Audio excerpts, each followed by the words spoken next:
Welcome back to Star Wars Escape Pod. And another episode of Lightspeed, kicking off the weekend of Star Wars Celebration Japan 2025. This is your news and headlines in under 15 minutes, although because it is Star Wars Celebration weekend, we might actually run a bit longer on this one. And going forward through the weekend, we're going to be doing these every day so that you don't need to watch the stream, which lasts about 7 or 8 hours a day. The news headlines are out and about. This is your quick express way to get everything condensed into a little podcast form. Also, before we get things started, I also want to mention we're also going to be putting out Star Wars Launchpad episodes regarding a lot of this news as well, so stay tuned for those. And if you haven't subscribed to the experimental AI show that we've been doing, go find Star Wars Launchpad on Spotify and other places where you find your podcasts. Unfortunately, it is not available on Podbean. That is only because they actually, well, at least I don't think it's available on Podbean. But if you find it on there, that's great. It's just we're hosted with a different platform now, so at least for Launchpad. So look in all the other places for that. Find it on Good Pods. That's a great place to find podcasts these days. And of course, if you do YouTube Music, great way to tune into podcasts on that platform as well. So let's get things started with a bang. Star Wars Celebration Live is available to stream on YouTube on the official YouTube channels. And things got kicked off with The Chosen One. Hayden Christensen returned to Star Wars Celebration this year, and everyone wished him a happy birthday. He had some Star Wars cake, which was fantastic. A couple of new Star Wars films got reaffirmed by Lucasfilm. James Mangold, Charmin Obad-Chinoy, and Taika Waititi, and a new trilogy by Simon Kinberg are also ongoing in development. But the big star of the show, the big reveal was Ryan Gosling and Shawn Levy came out to announce the upcoming Star Wars Starfighter movie, which is going to be making its debut on Memorial Day in 2 years. Film has started production this year in the fall, so I guess it will start in production. And recently, Shawn Levy, who had directed Deadpool and the Wolverine, he came out on stage during the Mandalorian and Grogu panel today to do the announcement. Kathleen Kennedy was there as well with Dave Filoni on stage to confirm his project for the live audience, and several other films, of course, which we mentioned already. The film Starfighter is set approximately 5 years after the events of The Rise of Skywalker, Episode 9, and Ryan Gosling will play a brand new character teased by the actor's appearance on stage. So yeah, Memorial Day 2027, Star Wars Starfighter. You can look forward to that. That was the big news this weekend. All right, next up, The Mandalorian and Grogu shared a first look at the beloved duo and a brand new character. And of course, Sigourney Weaver will be joining the cast as well, who will be playing a character that I believe hires the Mandalorian and Grogu for some reason or another. And Pedro Pascal joined everybody on stage to talk about that. He came out on the live stage as well, and it was cool to see him talk about it. It's cool seeing all these celebrities come out on stage because you get a real close look at their relationship to the project they're working on, and it's always great. I mean, Ryan Gosling talked about having Star Wars bed sheets as a kid, and they showed a picture of his bed sheets. So I mean, it's awesome. It's like, where do you get content like that, right? I mean, very cool to see. So yeah, always great to hear Pedro talk about his work as the Mandalorian.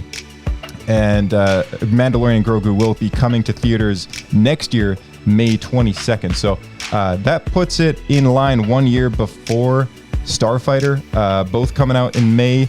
1 year, I guess, for Mandalorian Grogu, 2 years for Starfighter, and then 3 years away, we'll probably get one of the many other projects that they're currently working on with those other creators like James Mangold or Charmin or Taika Waititi or Simon Kinberg. One of those will be next up, and I think they're just hoping that one of those is ready in time for next year to kind of start talking about it and building the hype so that they can begin marketing on those particular projects and plan what they're doing ahead. But yeah, In other words, great to hear more updates on the Mandalorian and Grogu. Some footage was shown to audiences in person there, and you can find this footage on Twitter or X or Blue Sky, whatever. People in the convention center were able to sneak some footage on their phone. They do have like a no phones permitted recording kind of policy going on for people who do show up in person, but I always think that's kind of a shame. I guess they do want to make it special for people who do go to the conventions in person. But it really leaves everyone at home kind of in the dark about things that people might be talking about on Reddit or online. So, I advise you, go and look that up. I mean, go and look up the sequence that they showed. There's a link floating around about a sequence, Mandalorian breaking into some Imperial ship or something like that, and just being the most awesome tank that he really is, and it's always great to see that. So. Go and find that footage. It was great to see, and I believe that there was some footage of Sigourney Weaver, but I couldn't find that. Maybe that's just a rumor, but there was definitely footage out there, and I have seen it, or at least some of it. So that was very cool as well. Grogu joined his friends on stage, and the loudest cheers of the day could be heard in that audience. And so, very much I guess for the first time almost ever, a puppet will be starring in a Star Wars movie in the way that he is. I mean, yes, there is CG versions of Grogu out there, but realistically, like, it is the majority of the time he is a puppet, and it's just mind-blowing to see the name of a puppet, I guess, on the header of a Star Wars movie. So, you never know what's going to be coming down the pipe, and that's really cool. So, a set photo revealed Dave Filoni grinning as he sits in the pilot seat of the AT-AT, and there's a quote here from Favreau. Look at Dave. Look at what he does at work, and he gets paid for that, by the way. So they were cracking jokes about that. They have so much fun making these movies, and I hope John and Dave have a plan to keep going with other projects together after Mandalorian and Grogu is out. So I guess Ahsoka aside, of course, Favreau's not involved with that, I don't believe, but here's hoping that we get more from the two of them, because they make a great duo. All right, next up on the list, Phase 3 of the High Republic and all the Lucasfilm publishing news from Celebration Japan has been updated here. So first off, High Republic Adventures Dark Horse, The Battle of Iriadu is going to be coming out. You can look forward to that from the award-winning writer Alyssa Wong, who wrote Dr. Aphra. So she's coming into the High Republic doing some stuff. The one-shot plays a key role in the battle to come. We have the finale book that we've all been waiting for from Charles Soule, capping off the High Republic. If you don't remember, Charles Soule was the guy who kicked off the High Republic with the novel The Light of the Jedi. So he is the guy to close it up. And the Phase 3 conclusion will be this novel that he's written called Trials of the Jedi. And I can't believe it's been 4 years since this whole High Republic initiative sort of began and is now closing, and it's been quite the chapter for Star Wars in general to be making stories in this time period, and something different, something unique, something new for the canon, and it's very neat to see it, I guess, coming all to a close. The last piece of Phase 3 puzzles can be found in the High Republic Fear of the Jedi comic book series. Cavan Scott returns for the final arc of that with this explosive miniseries, concluding with a special finale one-shot issue called The Beacon. The Acolyte is being revisited in a novel by Tessa Gratton called The Acolyte, The Crystal Crown, and that's going to be coming out July 29th this year. The brand new tale is set before the events of the series, which includes Master Soul still, kicking around at that point, as well as Jekki and Yord. So the novel basically features all of the characters that a lot of us would have missed in a season 2 or 3 of The Acolyte if it were to continue. And seeing as this book has been released after The Acolyte and it is a prequel to The Acolyte, I imagine maybe some loose ends could be tied up preemptively before the show sets in chronologically. So we can hope for big things from the Crystal Crown. All right, and another thing, Andor, The Art of books. If any of you are big fans of those Square Art of Star Wars books, they're doing one for Andor, which is the complete series, both season 1 and 2, and that's going to be fully available in March 2026. So that's coming out next year. And this is another book by Phil Szostak.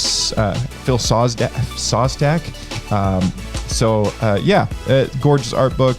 Any big Andor fans are going to probably really love rifling through that book.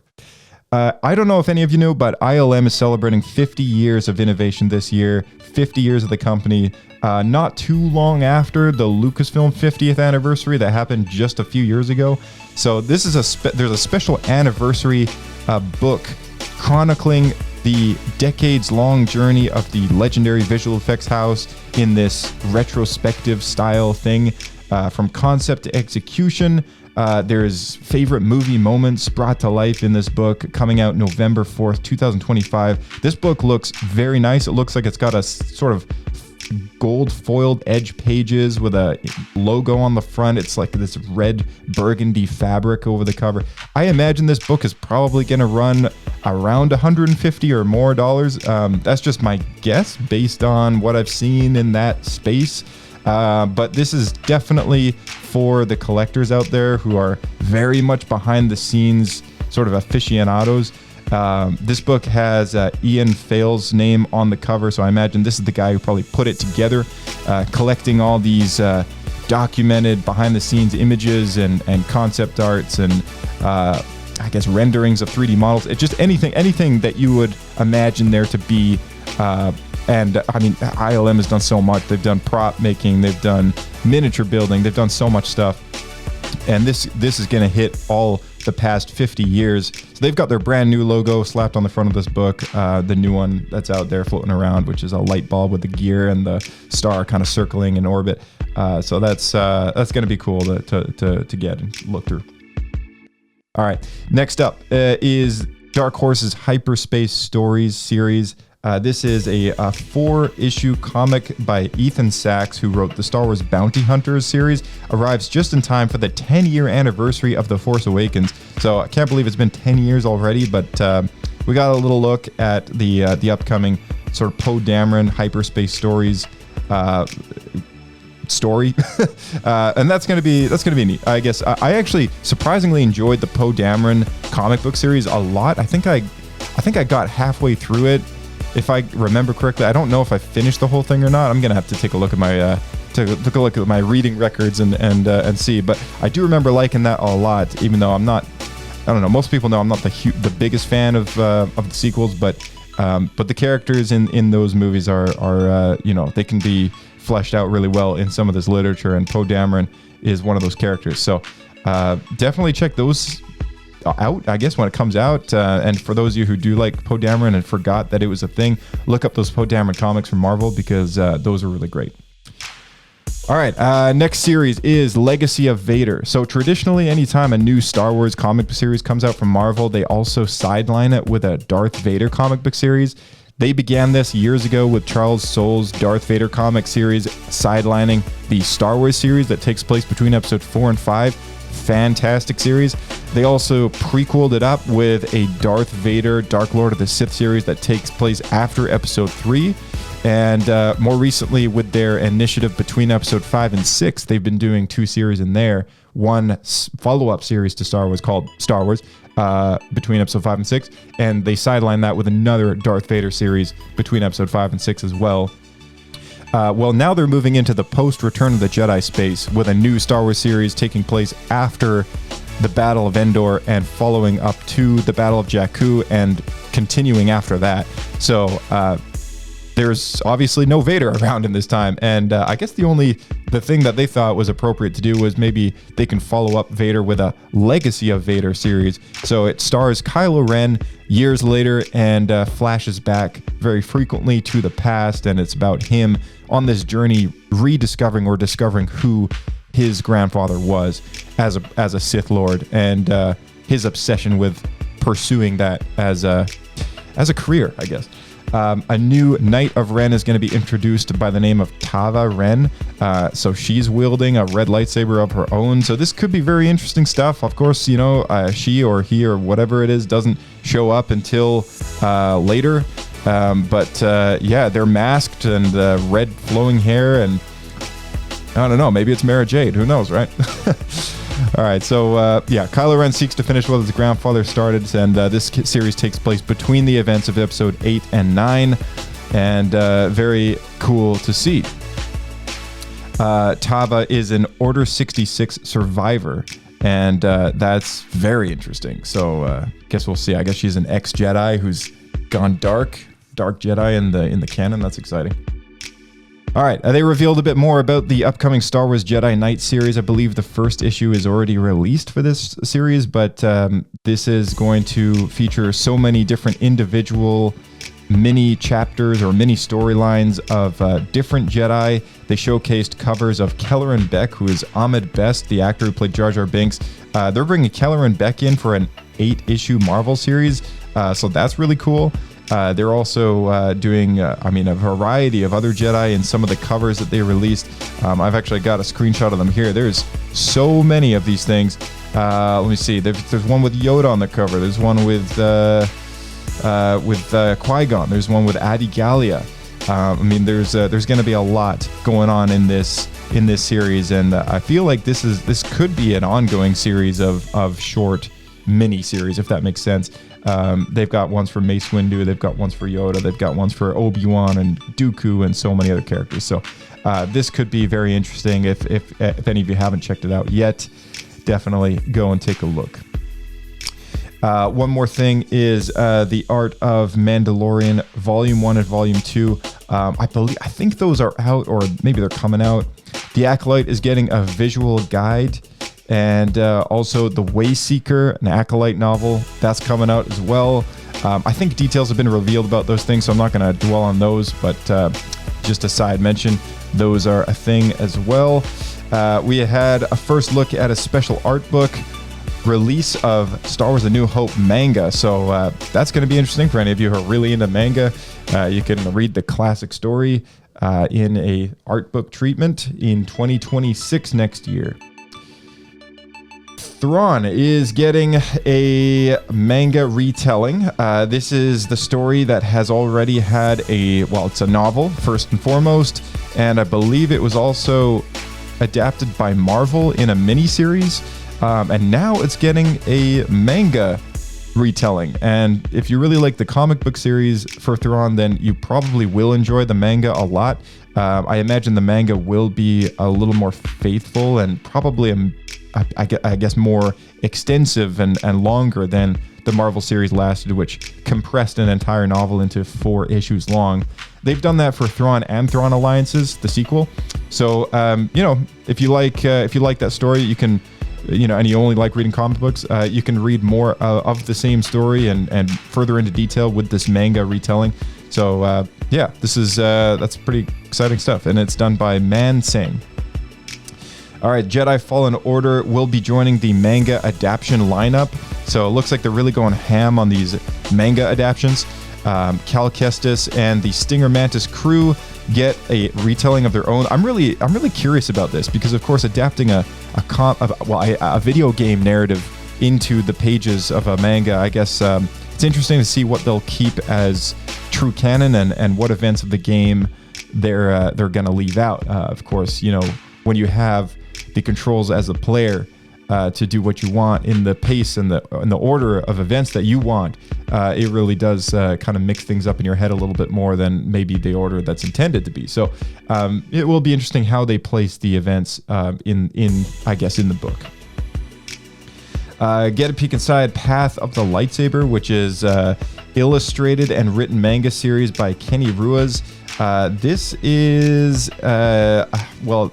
heroes and villains from a tale set in the sequel trilogy era, with ties all the way back to the High Republic. So it's kind of interesting as to what this is. I don't really know what this is exactly, but I guess it's going to feature a lot of new characters. It's a manga, so it's going to be pretty wild with its style and such. But sounds like it's going to be telling stories from across the galaxy in manga format. We can't forget Adam Christopher's Master of Evil novel. Now, this is something we talked about in the last episode of Star Wars Escape Pod, where we had some announcements pre-celebration. But this is a book that it's been confirmed, will sideline and be told in between the gaps of the Darth Vader Dark Lord of the Sith comic book series by Charles Soule. And the author, Adam Christopher, has done he's done his research. He made an entire visual timeline as to where Darth Vader was in this comic book series so that his novel could fit in like a jigsaw puzzle. So that's really, really cool to hear because I know we had our critiques about the Inquisitor Rise of the Red Blade novel adapting the comic book moments from that series into its novel and then kind of doing its own thing with it. And, sometimes when they do that, it kind of muddles things up a little bit. So I'm looking forward to reading this book because I know that Adam probably did an amazing job adapting his novel around the events of that comic book series. So you can take a look at the Sinister Story that comes out November 11th this year. Doug Chiang, The Star Wars Legacy. It's if any of you know about the Ralph McQuarrie art books out there, they're releasing a Doug Chiang box set. This covers his time during the prequels. It's a 2-volume, 800-page deluxe slipcase edition. This will probably run about $350, $400, something around there is my guess. They haven't released prices yet, but Doug Chiang, very famous from the art department. He was actually at Celebration as a guest this weekend as well. And he is still at ILM and working in the art department with ILM and Lucasfilm on The Mandalorian and Skeleton Crew and so many other things. So we get to take a look at some of his art in the older projects. I don't know exactly how much of Star Wars it's going to cover, whether it's going to be Phantom Menace all the way through to The Mandalorian or beyond, or maybe just the prequels. But this is a lot of Doug Chiang in here, as well as probably other bits and bobs from the art department, maybe. But it's going to be really cool to take a look at that, I guess, if anyone picks that up. This is published by Abrams, by the way. All right, I find your lack of faith of candy disturbing. This is a Star Wars Halloween kids book from the artist Jeffrey Brown, who did all those Darth Vader and son and daughter books. So, just a little fun thing. There is an Art of Acolyte book coming out as well for any fans of those art books. Again, those square ones. You get an Acolyte one coming out October 7th, 2025 this year. So that's very cool. Get an inside look at all the things, all the props, all the concept art, all the costumes, everything. That's Acolyte, the visual guide. I'm mixing the two up. So there is an art book. There's also Acolyte, the visual guide, and that comes out June 17th this year, or June 5th in the UK. All right, next up, Star Wars The Blueprints. We're getting a whole new updated Star Wars Blueprints book. They did one of these before, and now they've updated it all the way through episode 9. This is from Pablo Hidalgo and J.W. Rinsler. These are blueprints for set pieces, for props, for costumes. I guess mostly structural things. They've got so much in here when it comes to blueprints for just sets and everything like that. It's pretty nuts. Technically, theoretically, if you bought this book, you could make this entire set all over again. These are the blueprints from the set, so that's pretty neat. So it's updated with all the latest and greatest. And this will be available October 7th, 2025, or October 2nd in the UK. All right, and finally, Women of the Galaxy celebrate Andor's Bix Kalina and Dedra Miro and more. Newly updated edition of that book that already has been released a while ago. It's called Women of the Galaxy. Celebrates new characters, including the characters from Andor, The Bad Batch, Mandalorian, High Republic, Ahsoka, and more. So that comes out April 29th this year. I believe that is everything. If there's a few more things I missed, I will go over that in a bit. Light and Magic Season 2 was unveiled at Star Wars Celebration Japan. That is available on Disney Plus right now. They had an entire panel dedicated just to this show. There was so much going on with Light and Magic. This is a pretty special show when it comes to a behind-the-scenes look at the renowned company. And they had John Knoll, Ahmed Best present. Doug Chiang was there, and a few others. The panel was hosted by Sam Witwer. And tonight, right now, you can stream Season 2 on Disney+. There's new footage of George Lucas in there. There's footage of Ron Howard, James Cameron, so many directors and creators that have used the company.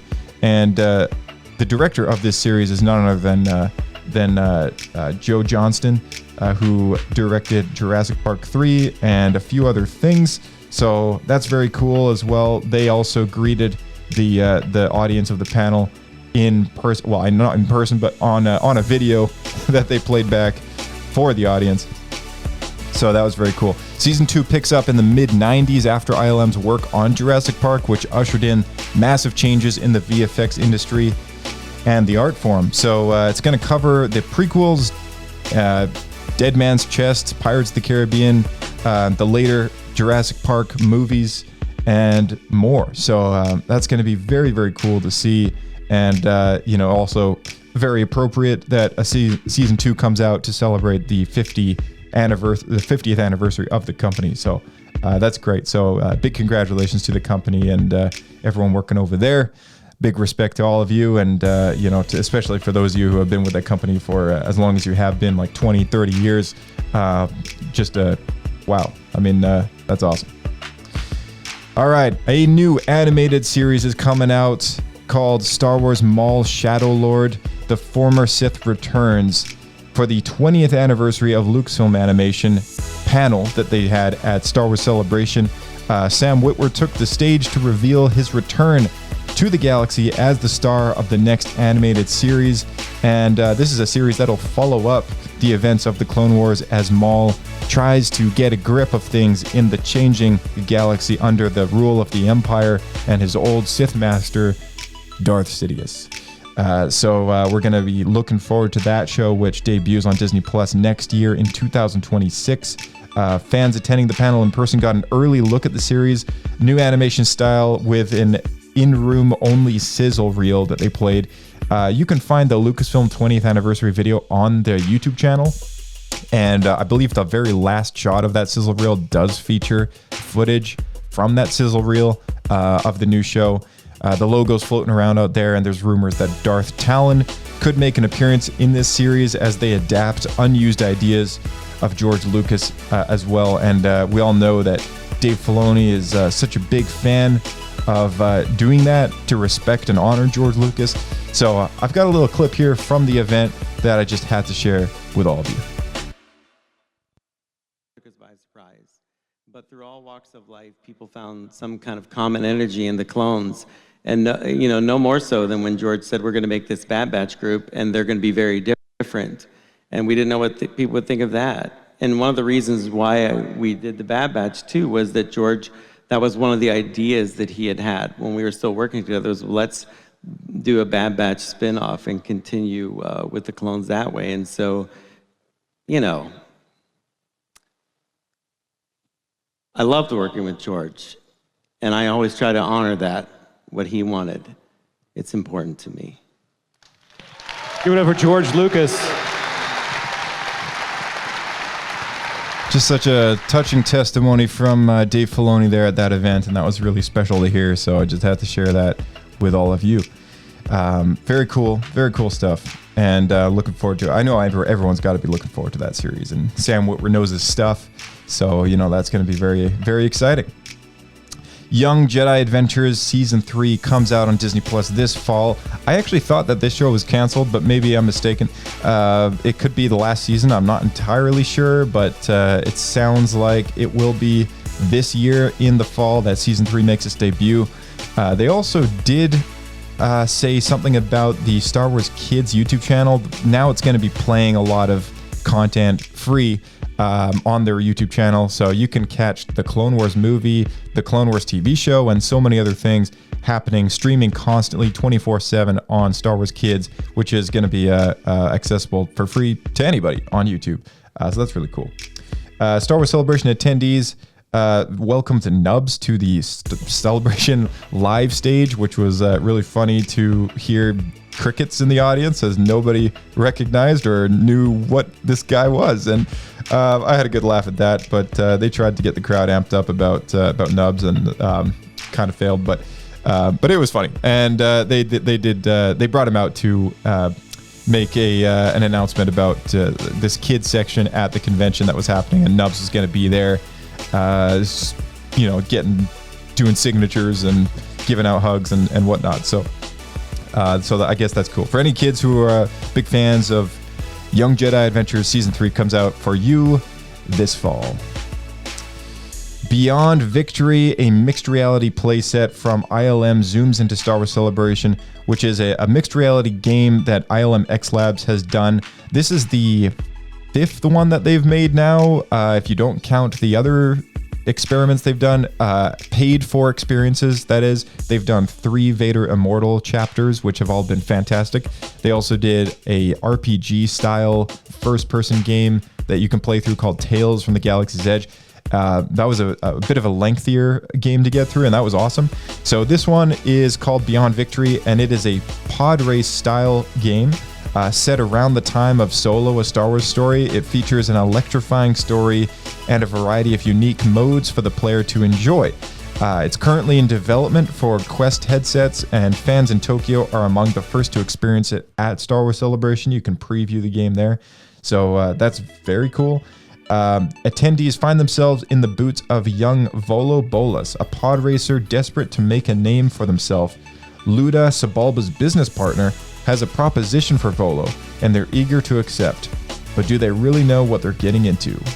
So there's a bit of a sizzle reel trailer for all the meta VR experiences that ILM X Labs has done so far, and it's kind of cool. You're in control of a pod racer as it zips through canyons and races past obstacles in a pod race track. Luda and Sebulba are in your ear offering tips, suggestions, and occasional insults. You'll get a crash course in pod racing unlike any other, and the experience will offer 3 distinct modes for fans to enjoy: Adventure, Arcade, and Playset. So Adventure is using a combination of virtual and mixed reality storylines that follow Volo as an aspiring pod racer who gets flipped upside down under the mentorship of the infamous Sebulba.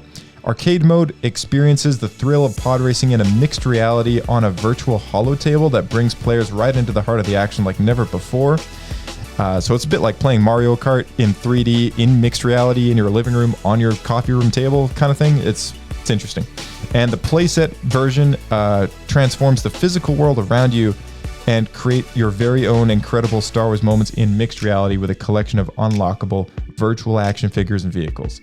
So you can test this out only at Celebration, and if you go to the booth that you can try this out, I believe they're giving away comic books, which is a one-shot story called Star Wars Beyond Victory, and I believe that story is a prequel which is set before the events of the game, and it says that it's available only as a giveaway at the ILM Meta booth during Celebration Japan.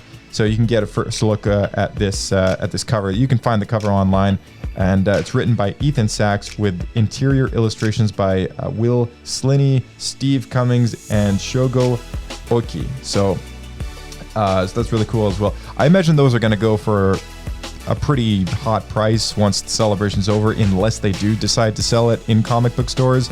So, for any of you who are over there listening to us, shoot us an email and let us know if you get your hands on a copy, because, if you mail one into us, that'd be super cool of you. Yeah. All right. That's Beyond Victory. And any of you who don't have a VR headset out there, the time is coming in which there's a lot more out there to experience VR in such a great way. So, yeah. I mean, there's already 5 experiences out there, or 4 experiences out there, and soon to be 5. So definitely consider picking one up at some point. Really cool stuff. A wicked new 20th anniversary of Lucasfilm Animation poster was released out there to the internet, so you can find that as well. Very, very cool stuff. Ashley Eckstein revealed a collaboration between Star Wars and I think it was Monopoly Go, which is an app that you can play Monopoly, and there's going to be a Star Wars-ified edition, so that's kind of cool. They had reveals from Hasbro's panel.